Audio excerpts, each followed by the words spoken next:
உங்கள் செல்வம் எங்கு உள்ளதோ அங்கே உங்கள் உள்ளமும் இருக்கும். இயேசு கிறிஸ்துவுக்குள் பிரியமானவர்களே, மத்தேயு நற்செய்தி 6:21 இதை வாசிக்கிறோம். நம்ம இதயம் எங்க இருக்கு?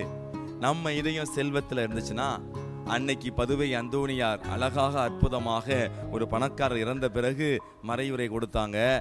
அப்பா அந்தோணியார் அழகாக சொன்னார், இந்த இறந்தவரின் இதயத்தை நீங்கள் எடுத்து பாருங்கள், அவருடைய இதயத்தை கிழித்து பாருங்கள், இந்த உடலில் அவருடைய இதயம் இல்லை, அவருடைய பணப்பெட்டியில் இருக்கிறது என்று சொல்வார். அது உண்மையிலே நடந்திருக்கும். அதுபோல நம்ம இதயம் எங்க இருக்கு? பணப்பையில் இருக்கா? பதவி மோகத்தில் இருக்கா? அல்லது குறிப்பிட்ட நட்பு வட்டாரத்தில் இருக்கிற நண்பர்களிடத்தில் இருக்கிறதா? அல்லது நமது இதயம் இயேசுவின் திரு இதயத்தோடு இணைந்து இருக்கிறதா? சிந்திப்போம்.